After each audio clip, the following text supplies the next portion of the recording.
I would say, dear நம்முடைய ones, வாழ்க்கையிலே தோல்வி எங்கே உண்டாகிறது என்று கேட்டால் when does failure come in our life? ஒரு காரியத்தை மறைப்பார்கள் ஆனால் If you try to hide a single thing, அந்த மறைவு இன்னொரு மறைவுக்குள்ளாக நடத்துகிறது. that hidden factor would lead you to several எனக்கு others. தெரியும் அநேக வாலிப பிள்ளைகள் இந்த நாட்களிலே தங்கள் வாழ்க்கையை தொலைத்து விட்டு அழுது கொண்டிருக்கிறார்கள். I know அதை pretty மீட்க முடியல.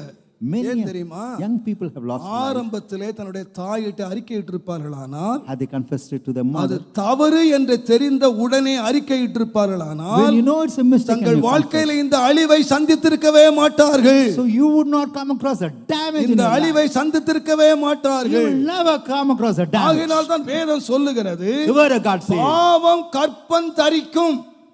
sin would conceive. பாவம் கற்பம் தரிக்கும்.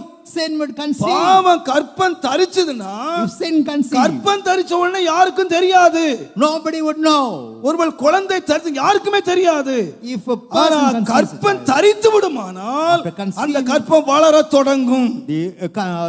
the seed grows, அந்த ஜீவன் வளர the தொடங்கும். life grows. வேதம் சொல்லுகிறது, The word of God says, மரணம் எப்ப வரும்னு கேட்டீங்கன்னா when கற்பம் தரிக்கும் போது மரணம் வராது.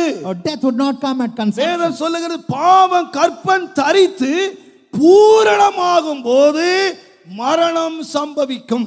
When sin conceives and becomes perfect, you will come பாவம் across எப்ப death. மரணத்தை கொண்டு வரும்னு சொன்னா When sin would bring about கற்பம் death. தரிக்கும் போது மரணம் கொண்டு வராது. Not at conception. அது 1 மாசம் 2 மாசம் வளரும் போது மரணத்தை கொண்டு வராது. 1 or 2 months if it grows, அது 1 வருஷம் 2 வருஷம் வளரும் போது மரணத்தை கொண்டு வராது. neither for 1 or 2 years. இந்த தரிக்குமானால் இது பூரணத்துக்கு நேராக முன்னேறி கொண்டே வரும். If it conceives, it will go towards perfection. தேவனுடைய நாமத்துக்கு மகிமை உண்டாவதாக. Glory be to the name of இவன் God. ஆரம்பத்திலே இதை அழிக்காமல் விட்டு விடுவானானால் Begin if you don't destroy. இந்த பாவம் பூரணமாகி அவனுடைய மரணத்தை கொண்டு வரும்.